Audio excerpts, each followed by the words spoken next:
Welcome to The Spawn Chunks, episode number 212 for Monday, September 26th, 2022. My name is Joel Duggan, and joining me, as always, is the man with the power, my friend Johnny, also known as Pixelriffs. Hello, sir. Hello, I do have power, unlike Joel this weekend. And if you want to hear more about that, you can listen to The Render Distance, the extended version of the podcast, by becoming a patron over at patreon.com/thespawnchunks. So, long story short, unfortunately, our September patron hangout had to be postponed because Hurricane Fiona, latterly Tropical Storm Fiona, left Joel without power over the weekend, along with most of Nova Scotia, it sounds like. And we'll be looking to reschedule the patron hangout, so patrons should stay tuned to the Discord announcement channel for updates. But if you want to join our patrons and get an update about what happened to Joel this weekend, then the Render Distance is there for you. Our next quarterly hangout is also planned for October 8th, and that should be going ahead as planned, barring any more tropical storms that happen to go in either of our directions. So maybe put that in your diaries now if you want to check that out. That'll be the week ahead of Minecraft Live, which we'll also be trying to cover on live stream and restreaming as we've done in previous years. So there's a lot in the calendar for October. It's looking like a good month. So stay tuned for further announcements in the Patreon Discord if you're listening in from that community. The memory of a 2021 busy October is coming back. Remember between Minecraft Live and all of our extra Patreon hangout stuff, it tends to be a very busy month.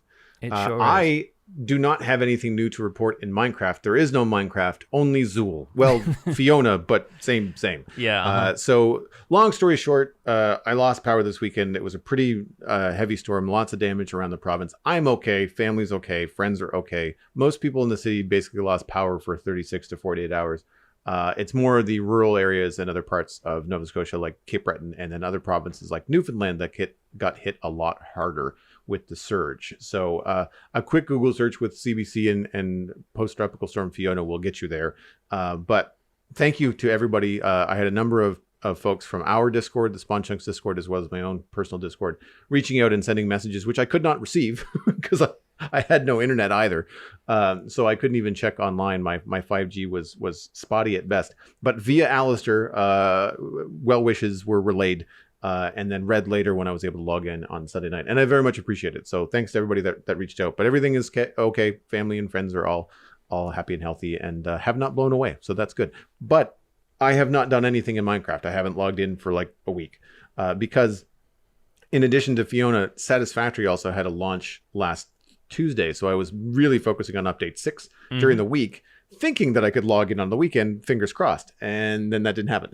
So Johnny, what's new in your world in Minecraft? Well, I had perhaps not quite the disaster that you've had, but I had a bit of an issue with my internet earlier this week and wasn't able to stream on Tuesday like I normally was. And then my father-in-law came into town and my schedule has been a little disrupted since then, just making sure he's comfortable and everything.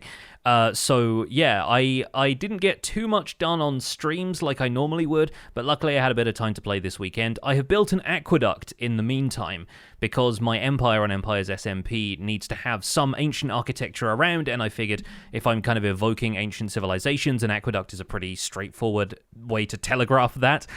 So I've started building a bunch of archways. And last week I was talking about building with the golden ratio in mind.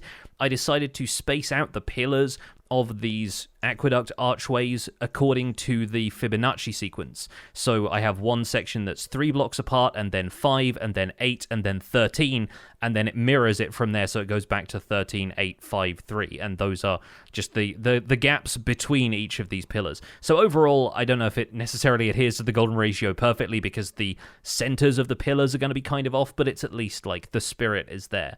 And I wanted to have some way of plotting it out that wasn't just like an even amount of pillars, and it kind of makes it look a little bit more interesting.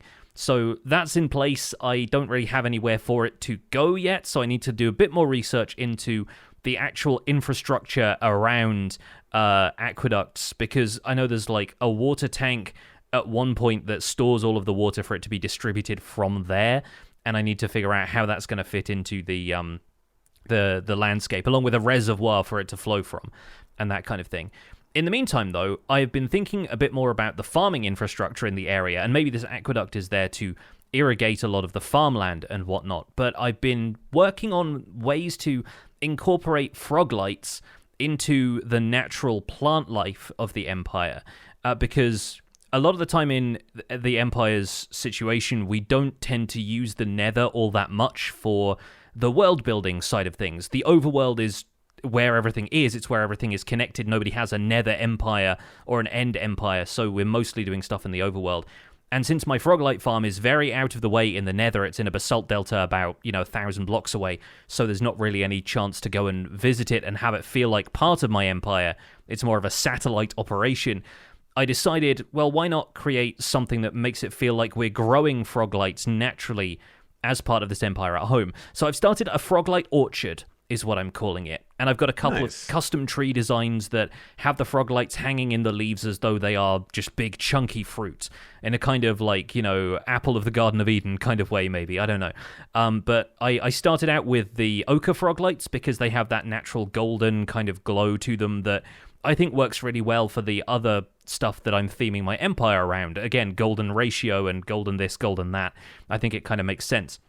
So I'm starting with those and putting little kind of almost seedlings and saplings around some of the areas of the central part of the empire where a lot of the builds and stuff are. And that gives effectively a lamppost kind of vibe to it, whilst feeling like there's just this glowing tree every so often. And then further out beyond the giant road that I was building last time, I've got more of an agricultural area where I've got a wheat farm with, dry stone walls and stuff around it. I've got a sugarcane farm out there, all manual so that I'm not treading on anybody's toes when it comes to their empire's exports. I'm just, putting a simple sugarcane field down, that kind of thing. And then adjacent to that is going to be the orchard where all of the Froglite trees grow. And I'll probably work in ways of getting the verdant Froglites and the pearlescent Froglites growing, and maybe some lore around how those have been maybe crossbred or cross-pollinated or something to produce the different varietals. So yeah, I'm kind of working on like an organic way of incorporating Froglites into the world without it necessarily giving away the mechanics behind it in Minecraft. That's really cool. I like the idea of a Froglite orchard, and having not seen any pictures or video, I was thinking more like almost like a pumpkin patch. But hanging from trees is interesting too. Yeah, I'll try and get some screenshots of it for our show notes because I've not been taking screenshots of it too often here. But yeah, there's a couple of other things I've got in the works that are going to be related to this. But I wanted to have a big orchard nearby. I'm probably going to try and put a vineyard up on a hill nearby and have like, whatever the closest Minecraft equivalent is of grapevines on the slopes of that hill as well. So yeah, kind of giving that ancient Greco-Roman kind of feel of everything being grown outside in this very natural environment. I kind of like the vibe of that. I imagine a combination of berry bushes and mangrove leaves would be good for that. Although you're in a savanna biome, right? Yeah. So the leaves are the leaf color is an interesting option, but I'm finding that the more golden leaves, I'm using mangrove leaves for the Froglite trees, and they go quite well with the ochre Froglites for now. I might maybe use some of the greener leaves, the ones with fixed colors like azalea or birch or something, for the other trees with the different types of Froglites in. But then, if I'm using something else for grapevines, I've seen people do good stuff with berry bushes. I've seen people do stuff with the two tall rose bushes as well. So there's potentially some options there. And I'm not going to be looking at it for too long. It's just going to be background detail, really. Do you think, having built something like this, that one of the things that they could have done with Froglites would be to vary the light level from the different kinds of Froglites? Or are you happy that they're all full light level 15? I think I'm happy with them all being full light level, to be honest. I think it would be kind of cool if it was like maybe 13, 14, 15 or something like that, but then it's not, it's so minute a difference that it really makes no difference. I think to really have a good spread of them, one of them would have to be a really low light, and it doesn't really make sense for any of the textures because they all seem like quite bright blocks if you're just looking at the texture on its own. So it'd be kind of difficult to convey that in a way that really made sense to me. What if all of them were just like light level 9 or something? Like somewhere in the middle? It could work out that way, yeah. And especially with light level 9 being so much more useful than it used to be. I think we're still... Exactly, yeah. We're still working with this notion that everything has to be light level 15 to be maximally useful to the player, which is true, but I do think there's a bit more wiggle room now that they've reduced the light level for mob spawning. Yeah, I just think it would be neat to look out over that orchard at night and not have it look like a city street. You know what I mean? Like Yeah. have it look more like something more subtle. In the same way that, the appeal of Fireflies was like it was this dim kind of sparkle as opposed to a bright lantern.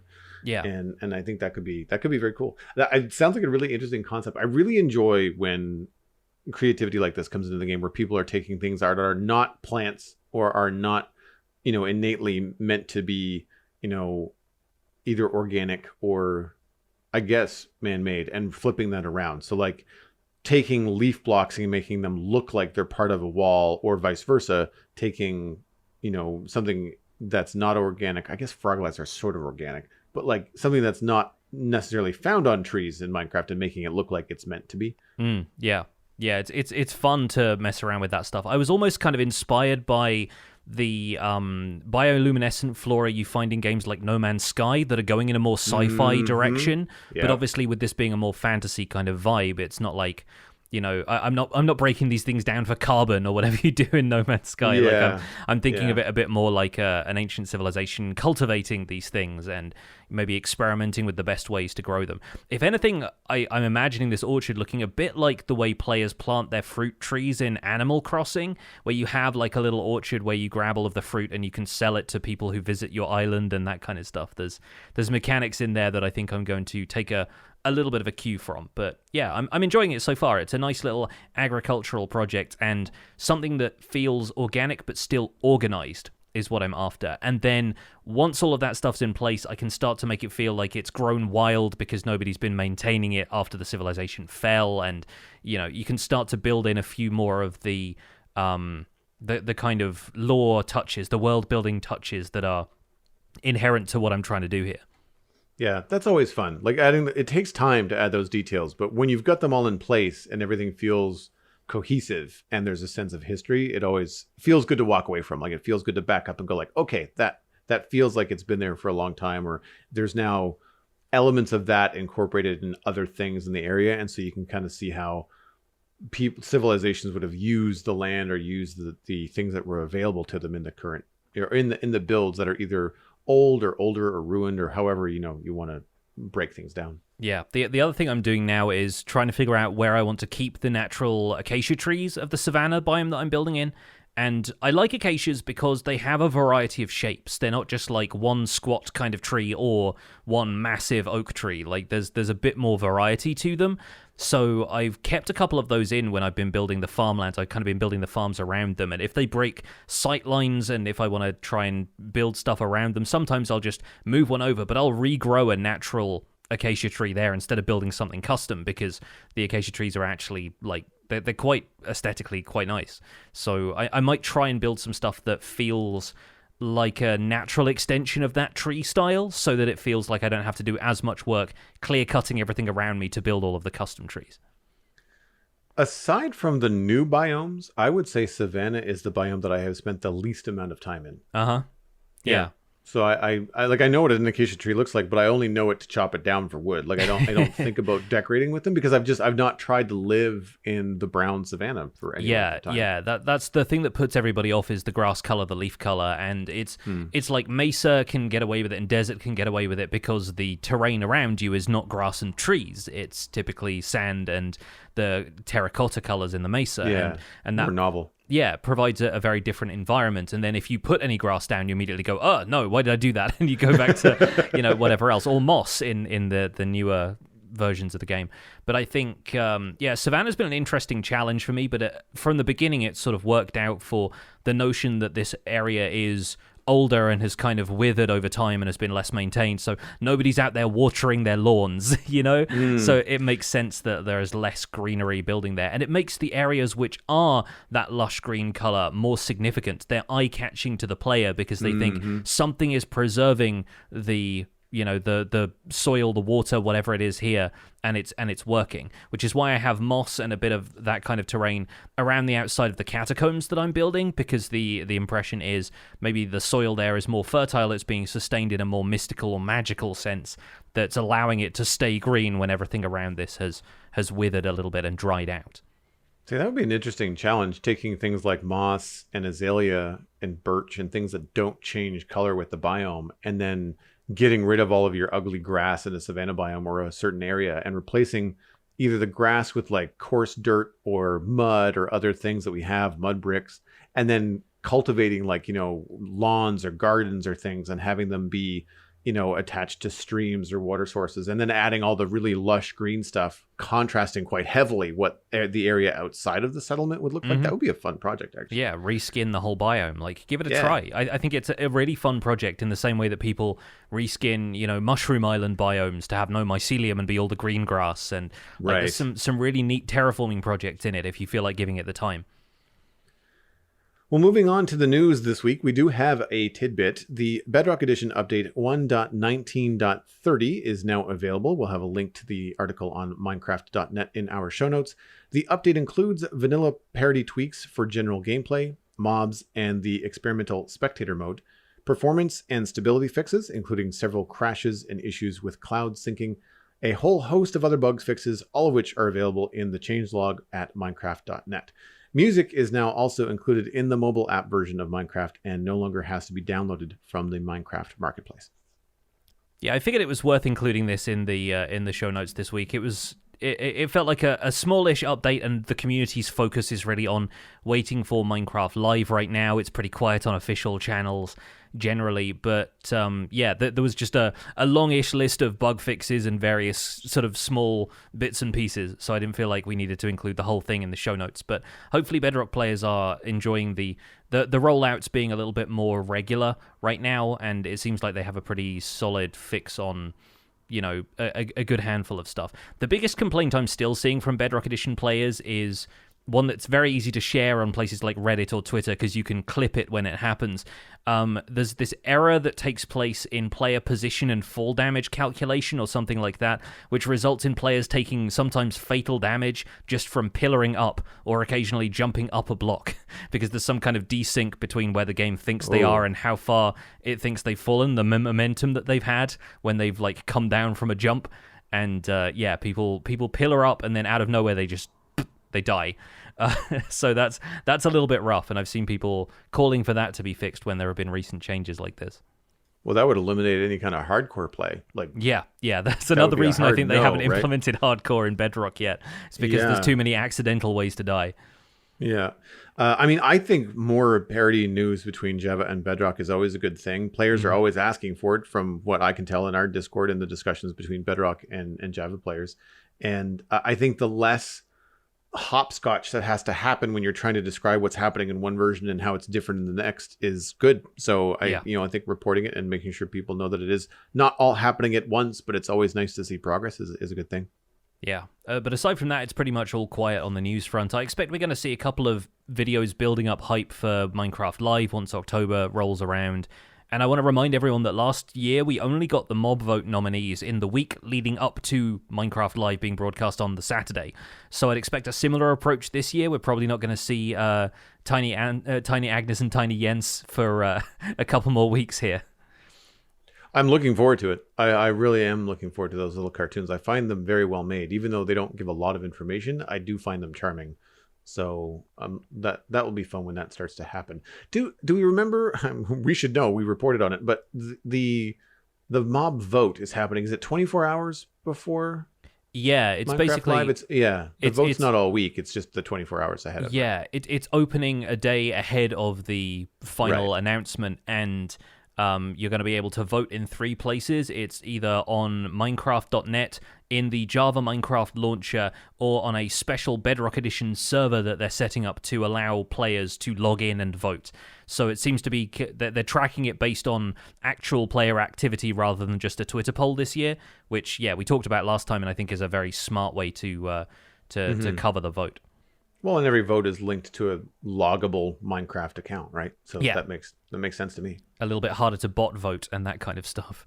But still looking forward to that as we roll into October. In the meantime, let's roll into chunk mail.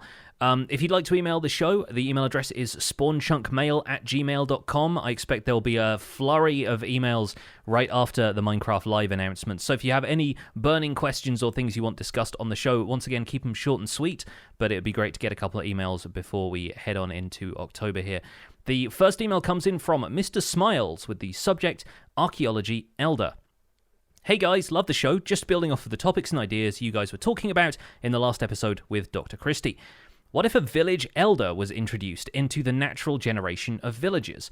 This villager would start out only having a single trade in where they would only accept biome-specific artifacts, desert artifacts or pot pieces to a desert village elder, and reward the player with a blueprint or recipe unlock to make that pot, sticking with the pot example, out of clay balls, etc.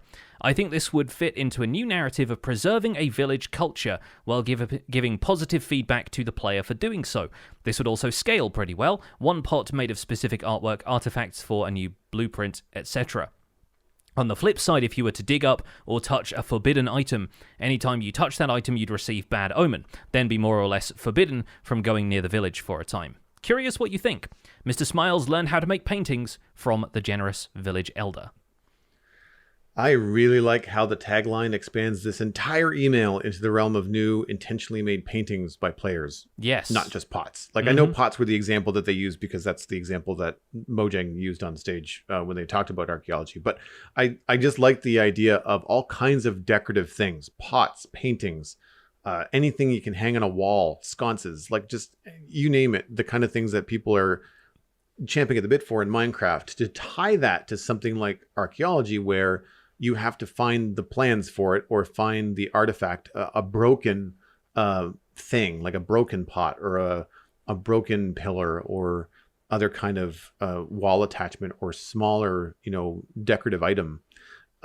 Even if it's just a different flower vase, considering we only have the one pot right now.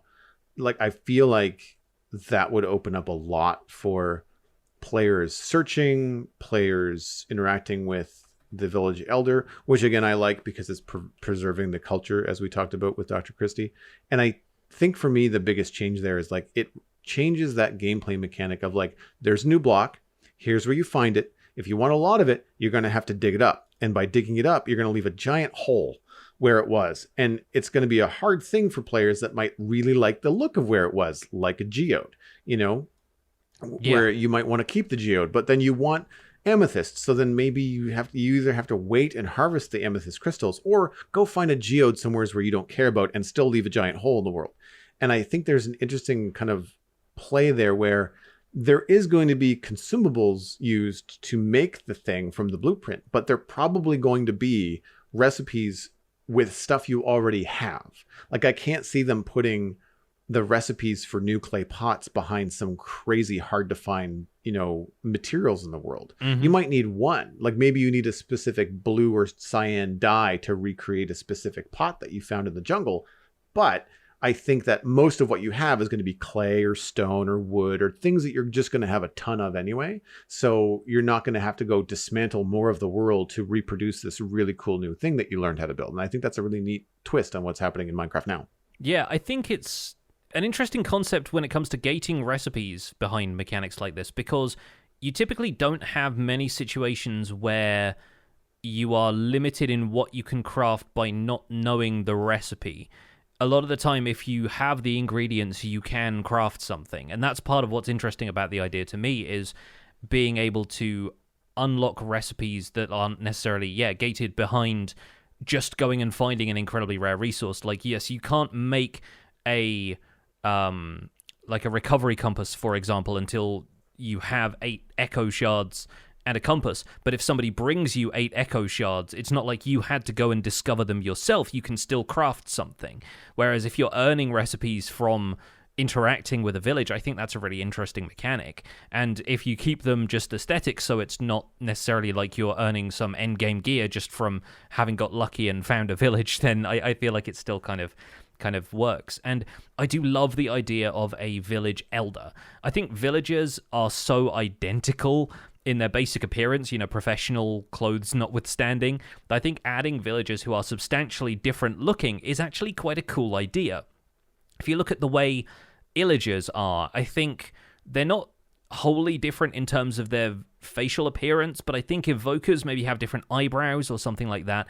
And they are distinct in terms of their character by the way they behave and some of their outward appearance. But I think in stuff like Minecraft Dungeons, you start to see them really split apart. You have that Geomancer Illager in Minecraft Dungeons, and he's got thicker eyebrows, he's got a beard, he's got a different expression, still has the big villager nose and everything, but like there's some substantially different facial features that, you know, work for the character's movement, work for the kind of powers that they have.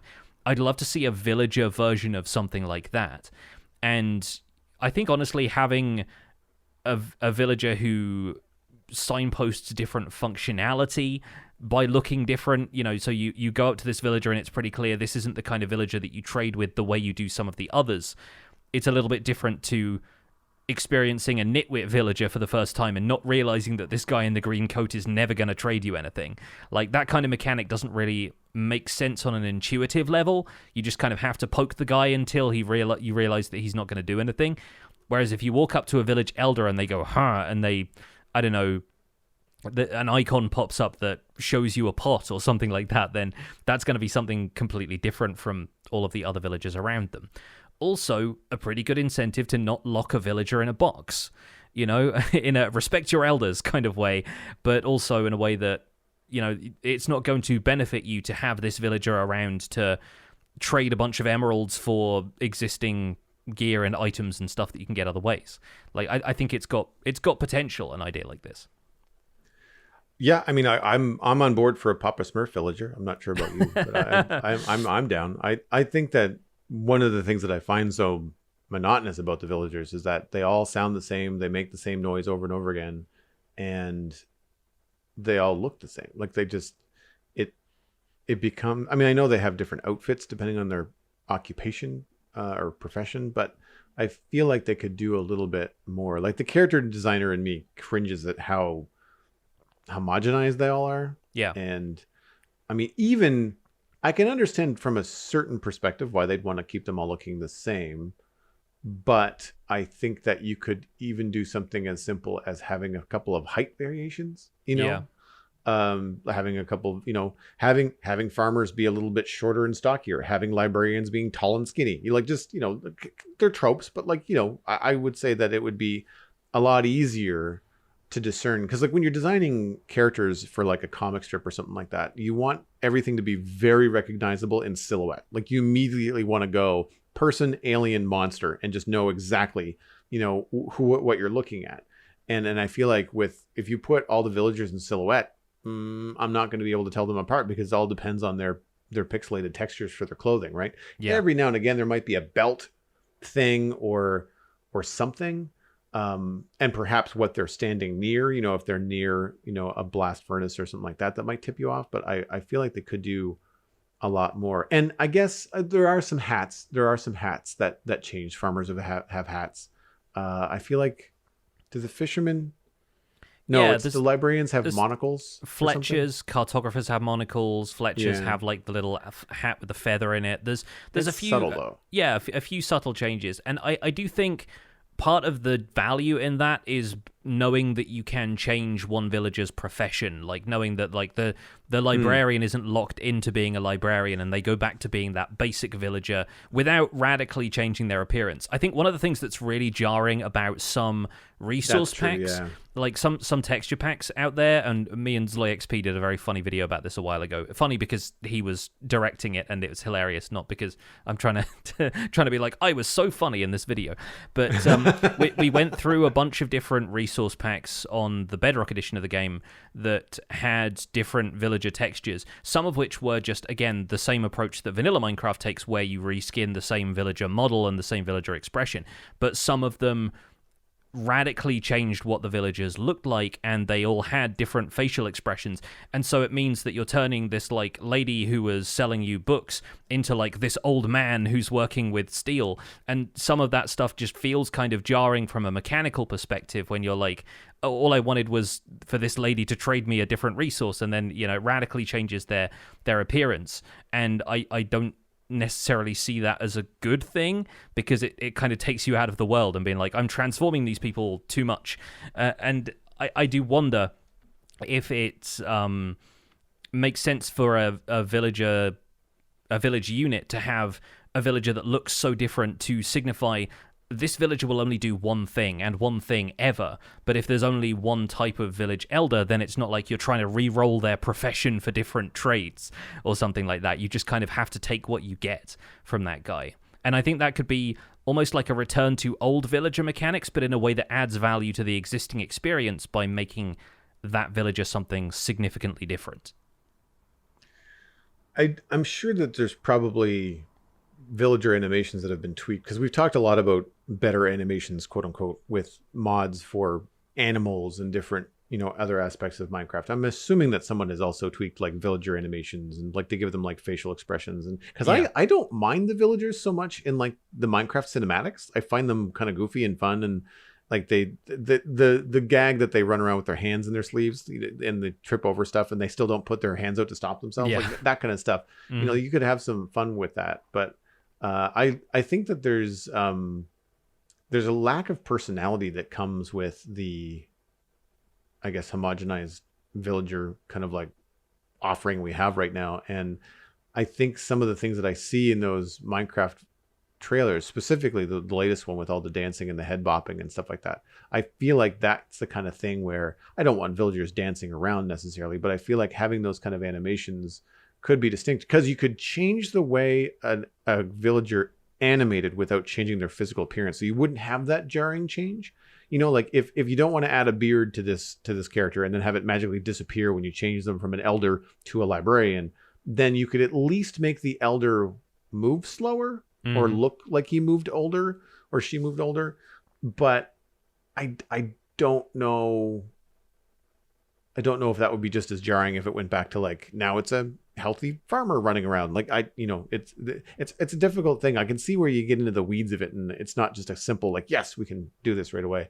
I do want to give a shout out before we move on to Not So Blue Sheep and Husband for their similar email suggesting a villager curator.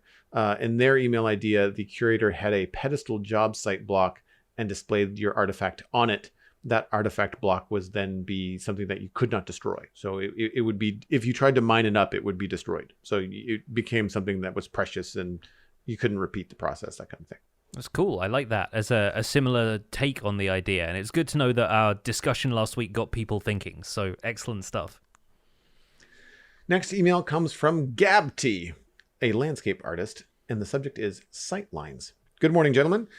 Recent patron here. Well, thank you very much. While listening to episode 192, Joel mentioned sightlines and building at a distance. It made me think, what are your thoughts about Mojang implementing a type of surveyor tool into the game to help with identifying Y levels, possibly block type, of more distant structures? I would like a feature like this to assist in building structures of the same exact height, or measuring that a new structure is, say, 10% lower or 30% higher than a distant mountain or building or feature.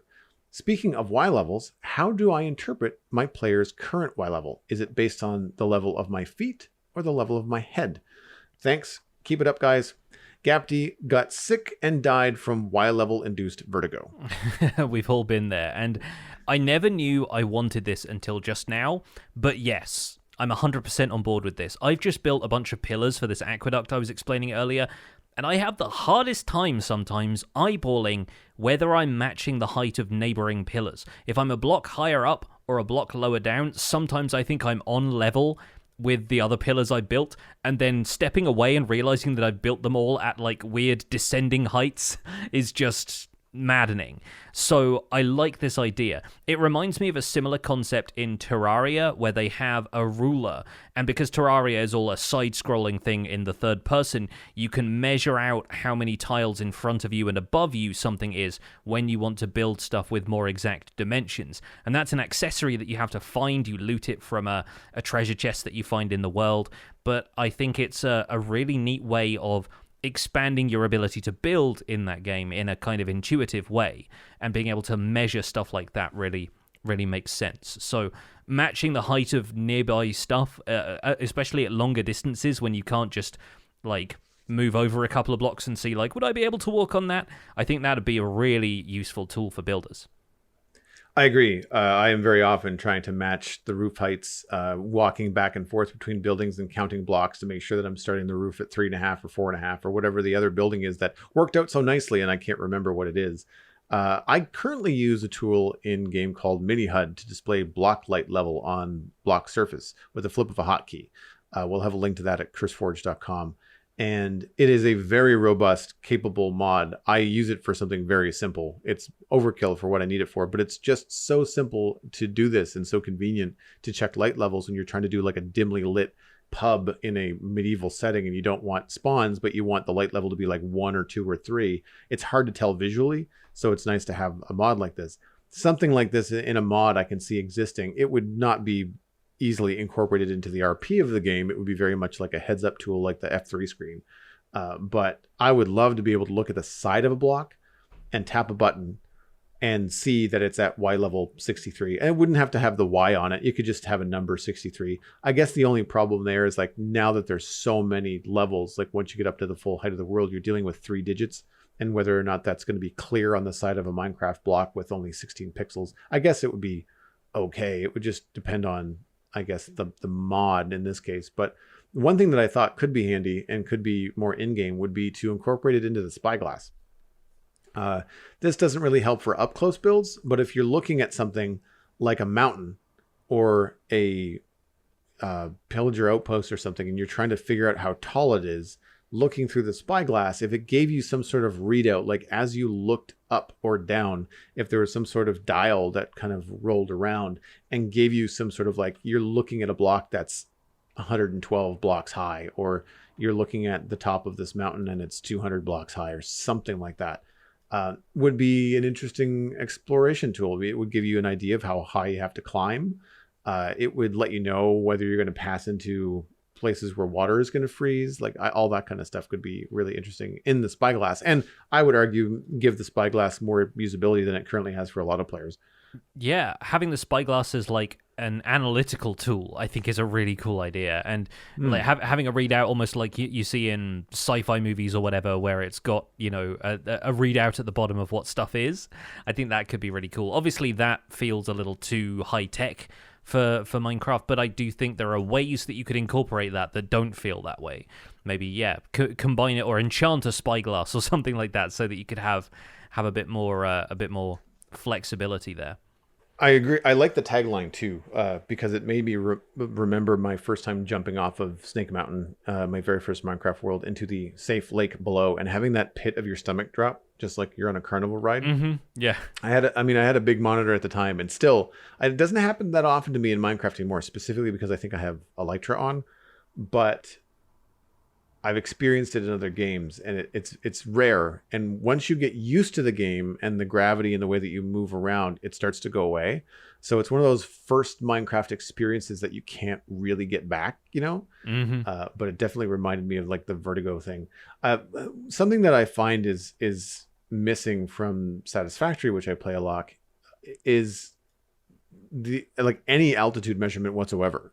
You have to count the foundations to figure out how high you actually are, and even then you're basing it off of, well, I'm 4 or 6 foundations from the one that I placed, but is the one that I placed at sea level? No. Yeah, it's like, all so relative, right? Yeah, it's all relative, right? You don't know. Now the nice thing in that game is that they have a building tool called zooping, where you can basically place 10 foundations at once, and they're 8 meters wide, so it's 80 meters at a time that you can make a string. So if you have a tower on your left and you make a tower on your right the same height, you can just temporarily drag a couple of strings of blocks over in seconds and then build down from the top. And it's very fast to kind of make things match in that way, which is good because the perspective in that game is a lot wider and harder to deal with than Minecraft. Minecraft, I feel like, because everything is square, and because the perspective of the player is set a certain comfortable zone, you kind of intuitively can make things mirrored quite easily. Whereas in Satisfactory, you have to do a lot more measuring. And I feel like if Minecraft could have some sort of guide, but again, like all of my solutions to this are like UI stuff that fit way better in a sci-fi game, you know, where you have some sort of HUD, you know, that mimics this thing. So I don't know how you would implement it in Minecraft. How do you feel like how do you interpret the player location level, just so we can address that? Yeah. To cover the second question here. The Y level as shown on the F3 debug screen is calculated as the block your legs are currently occupying. I don't know if this is the same for Bedrock Edition, but it changed in Java a little while ago because they shifted the player's perspective. I think there was this weird kind of like adjustment in calculation that made virtually no difference to players, but I think it's what allowed for them to add the more subtle change to your field of view when you crouch. I think it was something to do with that, why they had to refactor some of this stuff. But you can tell that it's the block that your legs are currently occupying, because if you look at some of the other data on the F3 screen, there is targeted block data that tells you the exact grid coordinates of the block you're looking at. And if you look straight down, you'll see that the Y coordinate of that block is only off from yours by 1. So, yeah, you can tell from that if you're standing at, in my super flat world when I was testing this earlier, I was standing at Y negative 60, and the block below me was at Y negative 61. So it's not the head height that it's measuring, it's the block that the player is currently standing in. And imagine it as though you're standing in a block of water. You know, your head isn't necessarily in the water, but your feet are occupying the water. And so that's really the block that you are standing in at the time. Yeah, I always think about it as you know, the block space. You know, like the block space that you're occupying, and that would change if you went up one block or half the height of the player up to your waist, or a little bit above that, I guess. And that's how I tend to think about it. But I always have to, you know, like when I'm measuring things out, you know, when I'm trying to figure out like where I'm standing and how I'm measuring things out, I never ever use the block I'm looking at to measure things. I think I just inherently trust the block I'm standing on more for whatever reason. And I think because you can get those sub-block readings. So like if I'm standing, you know, in block 1.5, 1.5, I know I'm in the middle. You know, like I know I'm on the block that I intend to be on. I find that that's easier to wrap my brain around rather than trying to figure out whether I'm vertically. I mean, vertically it's a little bit different. I just kind of go with like, look, I'm standing here, which means this is the block I'm standing in. And it's hard because of course the top of the block below you and the bottom of the block you're standing in share the same virtual space, but they have two different Y levels. Yeah. When you're talking about the fractions of a pixel that you go between the two, but you just kind of have to say, okay, look, well, I imagine any block space I'm standing in has a solid bottom giant quote.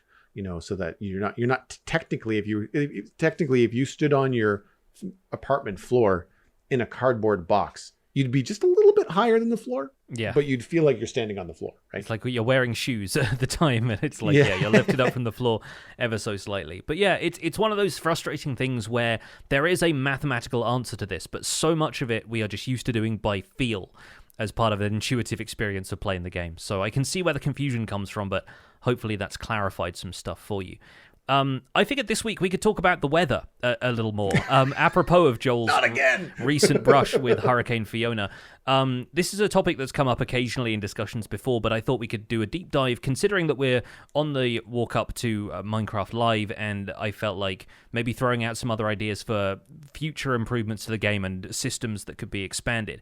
Weather has been the same in Minecraft since basically beta 1.5, with only some small changes like how sleeping affects the weather cycle recently, whether lightning strikes transformed certain mobs, a couple of commands that let you control the weather if you have cheats enabled, and stuff like powder snow collecting in cauldrons, right? So weather has not really seen a great deal of changes. I'm lumping clouds in with this as well, even though clouds are more of a setting that you can toggle on and off visually, and they don't really affect gameplay all that much. And I thought we could do a bit of brainstorming, no pun intended, but we'll get there, about what we could do, what Mojang could do with the weather, and what the weather in Minecraft really needs to stand out as a feature instead of what weather is right now, a couple of gameplay mechanics and some mild inconvenience. What it needs is less rain. I think it's got to be most people's answer, I think. Well, I say that not because I don't like it. I say it because of how frequently it happens now in 1.18 and the 1.19 update. Yeah. My stream joke now when it rains is like, who had less than 15 minutes for rain on the stream? Yeah. Because you win, right? Because it's really frequent. I'm sure it's probably less frequent than I think it is because I find it so annoying. Part of this is because as a content creator and because I'm trying to build intricate things, I find it gets very gray and hard to see. I imagine on the other end of a stream, it's also difficult to see what's going on. And I can't wait to sleep to get rid of the rain. It feels like it happens every 15 to 20 minutes in game. I say that probably knowing that it's more like once or twice. It's probably twice an hour, but then that might not always be the case. So it probably averages out to less. But there are some days when I log in where it really does feel like it rains every 10 minutes. And the bigger beef I have right now is that I don't get indications that it's a thunderstorm. If it's a thunderstorm, I know I can sleep and I can just switch the weather. It's fine. But it will be a thunderstorm without thunder. So I'm thinking, crap, I have to wait 15 minutes for the sun to go down or 10 minutes for the sun to go down before I can sleep this rain away. And then I go to the bed and I happen to click on the bed a few seconds before I know I can sleep. And then it goes to bed. And you're just like, whoa, wait a minute. Like I could have slept 10 minutes ago if I had known this was a thunder shower. So that I find quite frustrating. And not to like throw shade at the people that are responsible for weather at Mojang, because I don't know who that is. But I feel like this is really an overlooked change in the recent change to the way that the bed mechanics, because previously sleeping in a bed would ward off rain, for the lack of a better way to express it, right? Yeah, it basically reset the weather cycle to day 0, as though you've just logged into the world for the first time. And right. I think that basically meant that it wasn't going to rain for the next couple of days, at which point if you sleep the next night, it's basically perpetually not going to rain. Whereas now they've like decoupled those two mechanics so that you don't have the act of sleeping, even if the weather is clear, doing anything to what the timing is going to be of the next rain or the next storm. Yeah.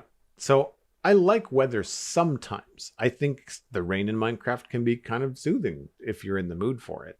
I just feel like when it's so frequent and so difficult to interrupt, that it becomes a nuisance. And I think a lot of times people just want to get rid of it, for various reasons. But I think to some of the points that you're going to get into, I think diversity would really help the weather in Minecraft. If it is going to stay as frequent as it is, then I think maybe changing the intensity of it or changing the type of things that happen would be a lot better than just the exact same thing every 20 to 30 minutes, Yeah, like I think ultimately what the weather needs is layers. It kind of needs more combinations of stuff, because if you think about the variety of weather patterns we can have in all parts of the real world, it's like there's a lot more variety there.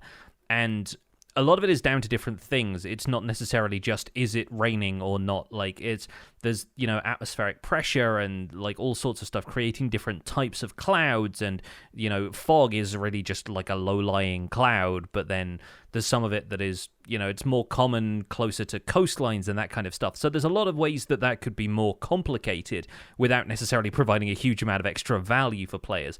What I think we need is just more combinations. So right now we have 3 static states, which are clear, rain, and thunder. And then if you add a couple more things to that, let's say we add breeze, we add fog, and then we add heavy rain. And that's a separate thing from normal rain. And you allow those to combine in various ways. You end up with a lot of cool combinations. So like, say a breeze could be, like, I'm saying breeze rather than wind because I feel like whenever people implement wind in mods and stuff like that, they want to implement a wind that's like, it's blowing players around and there's a chance for trees to fall down and that kind of stuff. But I'm imagining breezes being light enough that they don't affect player movement, but maybe leaf particles start to fall from leaf blocks. There's objects like banners that flap more obviously in the wind. There aren't that many things that have that implied physics of the wind moving through them, but there is potential for things like that to happen. And it might also help at that point if they introduce new objects that are affected by the wind. So, like, you could imagine a copper weather vane that increases a redstone signal depending on wind direction or wind intensity or something like that. So there are ways that can be worked in mechanically that make it kind of fun. And ultimately, it doesn't really affect the player whether or not it's windy on the day they step out of their door to go mining or whatever. Then you have stuff like fog, which is a tricky one, I will appreciate, because you don't necessarily want it to be foggy if you're building stuff and you want to, work with a higher render distance so that you can see further, and fog is just going to interrupt that. It's either going to bring the distance fog in from outside, or it's just going to decrease visibility in general. It's going to wash out some of the colors around you or something, and that makes things a little difficult. So I can see that one being more controversial, but if you're creating atmosphere, if you're using it for horror builds or something like that, or a horror map, I think that's a really interesting way of presenting that atmosphere with relatively little the player has to do in terms of implementing resource packs that will do it for you or something. And then if you imagine heavy rain being not necessarily heavier in terms of the visual aspect of it, maybe you increase the size of the particles that are dropping or something like that, but then heavy rain leads to maybe cauldrons fill up kind of faster. You could have heavy snow that does the same thing and accelerates powder snow accumulating in snowy biomes in cauldrons. And then if you add to all of this stuff, you end up with heavy rain and rain together, and it's an absolute deluge. It's like monsoon season has started, and then you can have maybe a clear day but still a little bit of rain is falling, like there's a sun shower and maybe a rainbow appears or something like that. I think there are combinations of these things, and once you add more individual states, you end up with a whole variety of combinations, and it's like a combination lock where the more options you have, the harder it becomes to get the same result twice. I do think that's an option for evolving Minecraft's weather a little bit, and you end up with lots of cool combinations. That said, while each of these weather patterns would be kind of cool, I think people would prefer that the majority of the weather was still at least clear, or, at least not raining, and maybe the breeze is going to be a more popular option at that point. But rain, like you said, still feels like something players want to get rid of, and it's still the kind of thing that if it's affected by sleeping, or if it's affected by other aspects in the world, there are definitely going to be some things players prefer and some things that are only circumstantially preferable, like in the case where they want to create some atmosphere in their horror map, or, you want to have a cyberpunk city that you're building where, like, if it's raining, it just kind of adds to the mood, that kind of noirish feel. So there's potential for it to irritate players, but I do think it's a system that could do with expanding. I think one of the solutions for potentially irritating players would be to add some sort of gameplay mechanic in there. So if it's something where it's going to be heavy rain, like rain, downpour, or thunderstorm, tie in some cool game mechanics. I mean, thunderstorms, people can go with tridents and charge creepers and do fun stuff like that. But what could you do in the rain? What could you do in a downpour? And then have the things that don't have any gameplay attached to it be like light rain or sun shower or a rainbow, and have that be cool stuff to happen around, because it doesn't really mess with your visuals. Like, it's just like, oh, it's happening. There's a little bit of a sound, the odd drop. I can see droplets on the ground, but maybe I don't have a lot of rain obscuring my view. Maybe it doesn't dim the, artificial lighting in Minecraft so much. Like, maybe when it gets clouded over for rain, it doesn't go so dark, so you can still see what you're doing. You could have things like flurries, snowing, or a blizzard. Again, if you've got a blizzard and you can't really see, what's the benefit for the player going out in that? Do you only encounter a scary mob at that time? Like, can you not encounter it any other time, right? It's only something that you can find in a blizzard. Maybe it's not a scary mob. Maybe it's a friendly mob that you want to find. I don't know. It's not the abominable snowman. It's the adorable snowman. There you go. There's all kinds of stuff like that I can think of. I think, too, that you could add a little bit of variety to just even normal sunshiny days. You could have sunshine. You could have a clear day with absolutely no clouds. And then, as you mentioned, you could have windy. And I think that brings in something that I really like about, Minecraft that adds a lot of life, is any kind of movement. Anytime that you can add some sort of movement in Minecraft, it usually adds a lot of life, even if it's implied movement. So having things like they suggested a few years ago, like the tumbleweed proposed in the Badlands biome vote, I think would be cool. The idea of leaf particles falling, I think is great. And if you didn't like it, surely there would be a graphics toggle, just like, turn off leaf particles and weathers or whatever, to not tax the system. Or maybe the render distance on that is just not that far. Like, maybe you have to be close enough to the tree to actually see the leaves before you can see the leaves falling, so that you're not trying to look over your forest and have it be, particles everywhere. They did that with candles, where the candle flame doesn't actually render unless you're within like 8 blocks of it, and I'm like, why? It's a little bit too close. Yeah, I yeah, agree. yeah. I agree with you there. But I do think, having it be distance based is potentially a good thing, just for like the tax on the system, the rendering that it has to do, the extra work that some systems would be doing for sure. But yeah, I think that's one of the most compelling ideas, is that I know people have wanted like falling leaves and the kind of gentle blowing of the wind to be part of it for a long time. And I like the idea of a change to ambience, the wind actually adding a little bit of background ambient noise in the same way that the ambience from the nether biomes does, and it being something that right now we're assuming that each of these continue on the current system where they trigger globally. But obviously, if you want to diversify things, having stuff that works for individual biomes is kind of the way to go, because that way you eliminate certain things happening in biomes where it's just not realistic that it happens. It already doesn't snow in deserts. Rain doesn't happen in the savanna biome that I'm building in currently. But I would like it to be foggy there occasionally, and I feel like that could add some atmosphere, a bit of mood, even a bit of light rain occasionally, as long as heavy rain is still completely out of the question. I think there's room for some variety in the biomes distribution as well. Oh, absolutely. Imagine like hot and hazy in the desert, where you get that kind of heat wobble, Yes. in your vision. You can have fog near the oceans. And you mentioned fog, like render distance fog. And I think that there's a way to differentiate that. Like you could still have low-lying fog. Like you could have, for a very simple effect, imagine Minecraft clouds, but just like at Y level 70, right? Like if you're up high enough, you can see over the fog. That's a real thing. Like I see that all the time living this close to the ocean. And I think that could really add some cool effects. And, you combine that with other things. And I especially like that you brought up ambient sound, because you could have wind on a windy day in Minecraft and have the only thing be a sound, and it will feel windy. You don't necessarily have to see things moving around. Just having the wind howl. I had a sound pack that I had installed that created a wind rush when you used your elytra, in a different way than the game already does. And I thought it was great, because I would fly up to the top of my tower to give an overview of West Hill. And while I was up on that tower, because I was higher in the world, there'd be a wind whistle, because of the height difference. And I liked that kind of thing. I thought that was really cool. And it didn't blow anything around in game. It was just an audio change.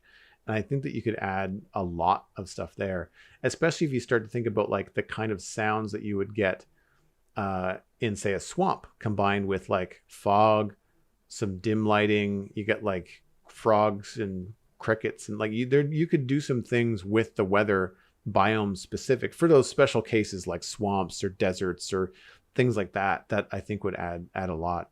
One of the things that I would really like to have in terms of wind is, like you mentioned, banners flapping. I would love if they added proper horizontal flags, because again, it would give you something that you could have a specific block. Doesn't have to be everything, but having a flag flap in the wind would give the impression that it's windy everywhere. Even if the grass and the trees aren't blowing, having one thing flap around would just give that illusion of movement. And if you go 110% and make it like a 3 to 5 block long full-on banner, then like there's a lot of happy Minecraft players out there that would think like that would be fantastic.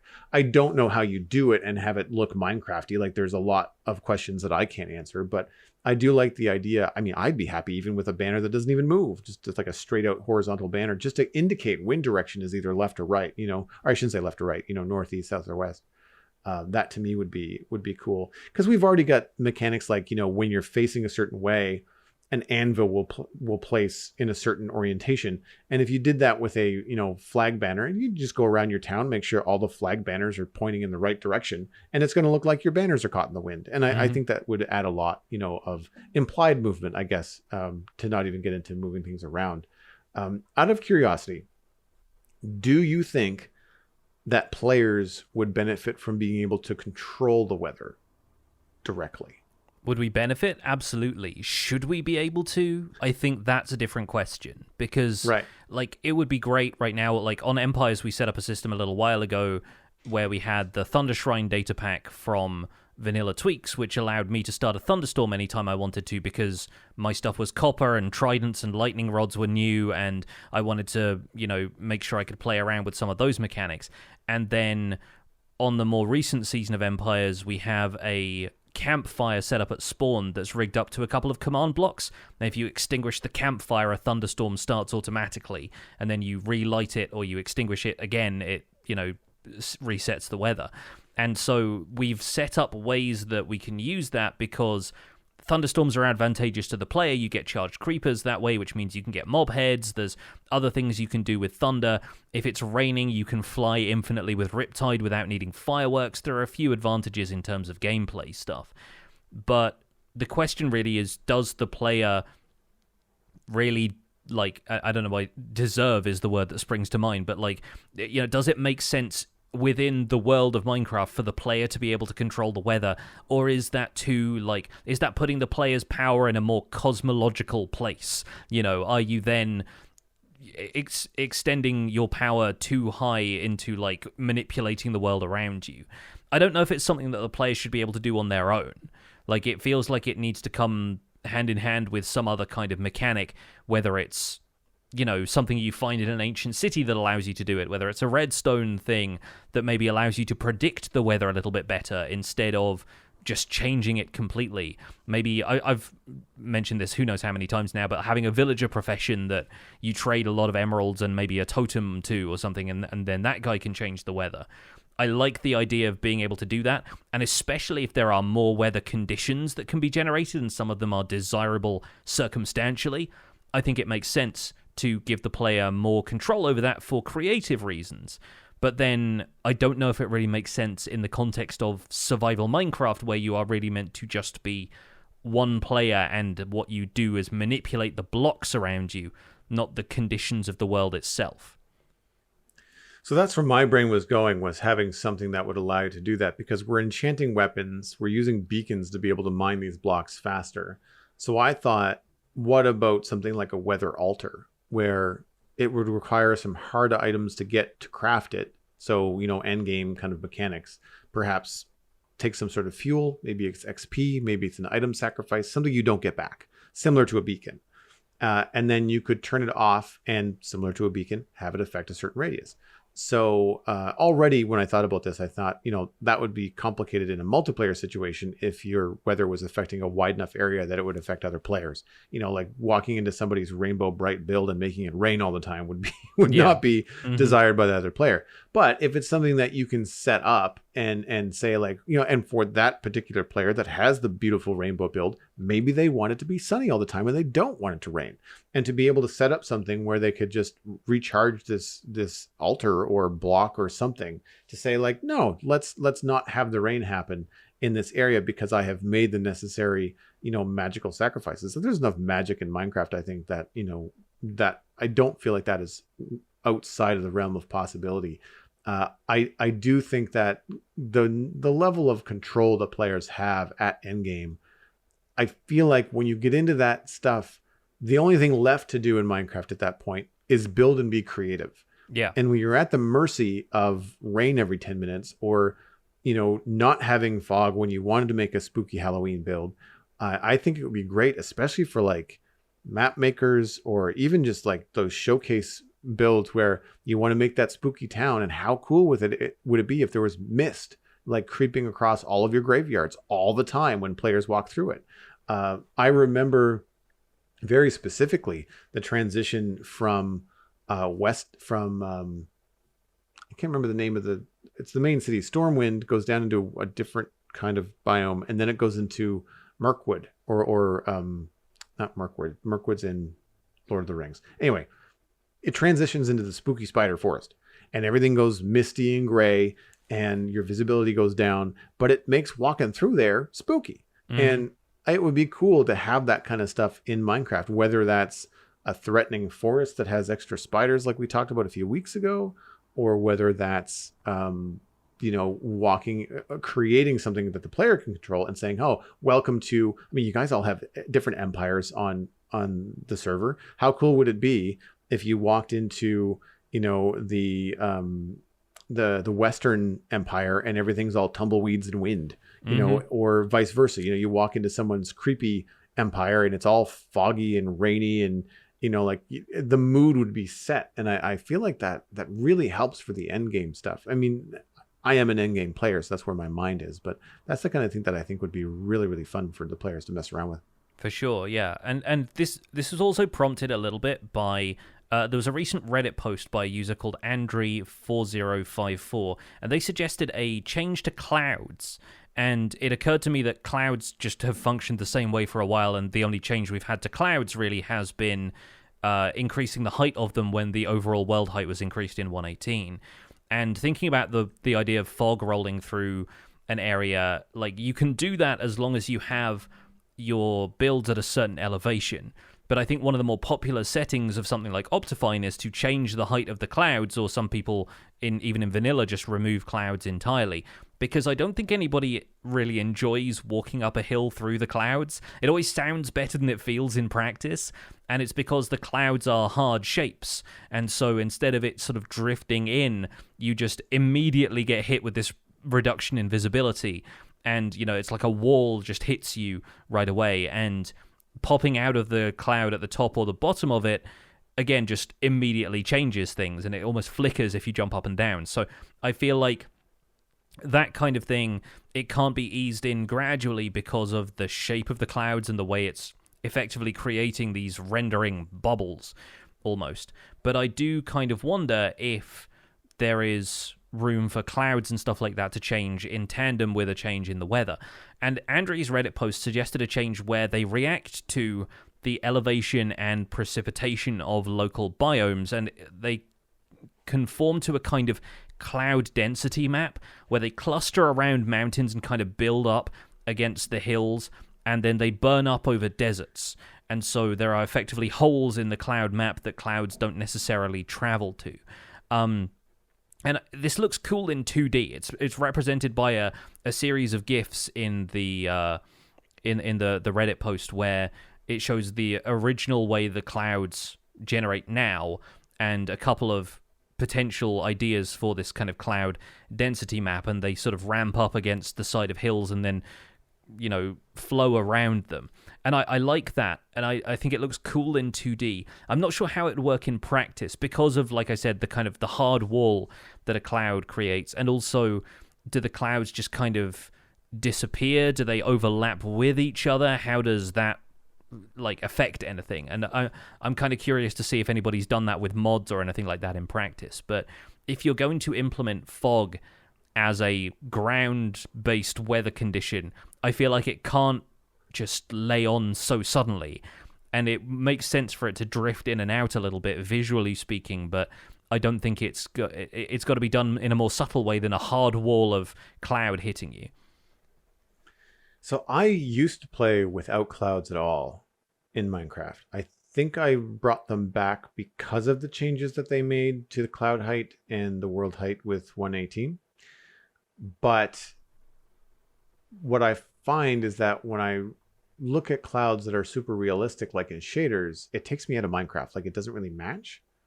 So I feel like there's a really tough challenge to make like the Minecraft blocky clouds, which I prefer to the really realistic ones, to do those weather patterns. And I wonder whether realistic clumping of clouds in Minecraft would just end up being like a big white sky. Like, I don't know that you'd be able to see much of the difference unless they added multiple layers. Like, you get different layers of clouds in the real world. I used to remember them as like cumulus and cumulonimbus and strata. I can't remember all of them. Yeah. But you have the like really high sheet clouds. You get the low poofy ones. It would be kind of funny to see like these really blocky kind of like toilet paper commercial clouds, floating by in Minecraft. That would be fully rendered in 3D. They'd have to have some variations, but like that would be neat, I have to say, to see something like that. I like the idea of clouds, of rain clouds being gray, like being able to look over at a desert, not a desert, a swamp biome, and see that it's raining if you're close enough to render it in, and see the edge of the rainstorm happening there, where the gray clouds stop and where the sunshine begins. I know a lot of that leans more on like, having shaders to see the effects and stuff like that. But that kind of atmosphere is really what I find missing from Minecraft. Like, it's when I experience it in other games, I find it feels a lot more 2022, more modern gaming. But one of the things that I did find was a nice solution was I played with no clouds, and then I had a skybox that I believe Germsy Boy had put out, and it had more detailed clouds like rendered in kind of like along the horizon, but it was all pixel art. Yeah. So even though they were more detailed, it had different like levels of blues and whites, but it was still very much roughly, as your eye could discern, the same kind of pixel like density that you would see on the blocks, just at a much larger scale. So it felt, even though it had more resolution, it still felt low res. And I found that really worked. And that combined with a night sky had, galaxies and like Milky Way stuff. Like, it was all kinds of really cool stuff in the night sky too, which made the night more interesting to look at too. We didn't even talk about that. Like, you could have interesting phenomena. You could have like the Aurora Borealis, the northern lights happening in Minecraft if they make weather changes. I hope they do. I hope they wouldn't forget about the night sky too, right? Yeah. There's a lot of different options that you can bring to that too. There's, it could once again layer up, like I was talking before, with there being, a different vibe for the nighttime breezes and night fog and rainstorms that. Like, I feel like sometimes it's difficult to tell when rain happens at night, whether you've got a thunderstorm or not, and I feel like differentiating those to the player so they feel kind of intuitively different is going to add a lot. But yeah, having the option for things like auroras and shooting stars and that kind of stuff, even, like, there's just like little things that could vary things a little bit that I think would make a whole world of difference. But that, I think, is probably where we're going to have to wrap up our discussion for today. That's going to be it for this episode. At least you can find more information about the show and links to some of the stuff that we've talked about today at thespawnchunks.com. The music for the show is composed by me, and The Spawn Chunks is proud to be a listener-supported podcast. If you're getting some value out of the show, why not consider putting some value back in? You can visit patreon.com/thespawnchunks to join our community, where pledging at any level gets you an invite to our patrons-only Discord chat, and you can continue the discussion from this episode if you feel like discussing it with your fellow Minecraft fans. You can also listen to the show live as it is recorded in Discord pretty much every week, and our monthly Minecraft audio hangout, which once again we had to reschedule, is probably going to be coming up real soon for our patrons, along with the quarterly hangout where we talk about the behind the scenes stuff for the podcast. We're currently at 342 patrons, which is up another one from last week, so thank you so much to the newcomers for hopping on board. And special thanks go out to our content engineers Hunter555, Jumbo Sale, and Yitz for your support on this episode. Sharing the podcast with your friends is the easiest way to support the show. You can find us at The Spawn Chunks on Twitter and Instagram. Personal recommendations are by far the best way to share the podcast. Just poke a friend in the arm from a safe distance and let them know that they can find The Spawn Chunks on iTunes, Spotify, Google Podcasts, and even YouTube. Be sure to leave a rating and a review on your favorite platform. Email the show at spawnchunkmail@gmail.com. The RSS feed is linked on the spawnchunks.com, and the patron-only RSS feed is on the Patreon page, and that's where you can listen to the render distance, the extended version of the podcast. My name is Johnny, but online I go by PixelRiffs. You can find most of what I do at youtube.com/PixelRiffs, where I try to make sense of this bizarre and wonderful game in Season 2 of the Minecraft Survival Guide and Empires SMP. I also stream 3 days a week on Twitch, doing behind-the-scenes work for the aforementioned YouTube series, and I'm the voice of the unofficial Hermitcraft Recap, which you can find through a quick YouTube search. Aside from that, I'm at PixelRiffs on both Twitter and Instagram. Joel, where can people find you online? Everything that I'm doing online, including my illustration and design portfolio, is at joelduggan.com. You'll find links to the Citadel Cafe, my other podcast about sci-fi and fantasy entertainment. That is at thecitadelcafe.com. And of course, you can follow me at Joel Duggan on social media and Joel Duggan on Twitch, where I've been streaming almost every day. I'm really enjoying Satisfactory Update 6, and of course, Lego every Friday. Optimus Prime has got arms and a head. Check it out. That's at twitch.tv/Joel Duggan. Thanks for visiting The Spawn Chunks. The world outside is infinite, and it's raining again!